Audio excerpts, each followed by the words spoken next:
எல்லாரும் வீட்ல நீ பிஸியா இருக்க, ஃப்ரெண்ட்ஸ் எல்லாரும் பார்த்தீங்க அப்படின்னா, "நீ எப்படி இவ்வளோ பிஸியா இருக்கன்னு?" சொல்லி கேட்பாங்க. ஆனா என்னை விட என் வீட்ல சின்ன பையன் தாங்க பயங்கர பிஸியா இருக்கான். வாரத்துல 5 நாளும் ஏதாவது ஒரு ஆக்டிவிட்டி இருந்துகிட்டே இருக்கு. இங்க இருக்க லைப்ரரியில பார்த்தீங்க அப்படின்னா, தங்கத்துரையின் தற்கொலை ஜோக்குகள் புக்கு நாங்க தமிழ்ல பார்த்தோங்க. எங்களுக்கு அவ்வளோ சந்தோஷமா இருந்துச்சு அத பார்த்தோன்னே.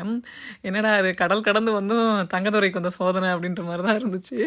எனக்கு ஆக்சுவலா இந்த புக்கு, இந்த கதை உண்மையாலுமே உண்மை அப்படின்றதே எனக்கு தெரியாது. நான் வந்து இத்தன நாள் என்ன நினச்சிட்டு இருந்தேன்னா, கலாய்க்கிறதுக்காக தான் தங்கத்துரையின் தற்கொலை ஜோக்குகள் அப்படின்னு சொல்றாங்கன்னு நினச்சேன். பட் அது உண்மை அப்படின்றதே எனக்கு இப்போ தான் புரிஞ்சுது. பட் எனிவே அதை பார்த்தோன்னே எனக்கு பயங்கர சிரிப்பாக இருந்துச்சு. உங்கள் வீட்டில் யார் வந்துட்டு பயங்கர பிஸியாக இருக்காங்கன்னு சொல்லிட்டு எனக்கு கண்டிப்பாக எனக்கு கீழே கமெண்ட்ஸில் சொல்லுங்கள். ஸோ அது மட்டும் இல்லை, என்னென்ன கிளாஸ் போடலாம், என்னென்ன கிளாஸ் போட்டால் பசங்களுக்கு நல்லது அப்படின்ற டீட்டெயில் எனக்கு கண்டிப்பாக கமெண்ட்ஸில் சொல்லுங்கள். இந்த கடாயோட டீட்டெயில்ஸ் கேட்டிருந்தீங்க, கண்டிப்பாக ஒரு லாங் வீடியோவில் ஷேர் பண்ணுறேன். ஏன்னா எனக்கு ரொம்ப ஃபேவரட், பிடிச்சி போய் தான் நல்லா வாங்கினேன். ஸோ எல்லா டீட்டெயில்ஸுமே கண்டிப்பாக சீக்கிரமாக ஷேர் பண்ணுறேங்க.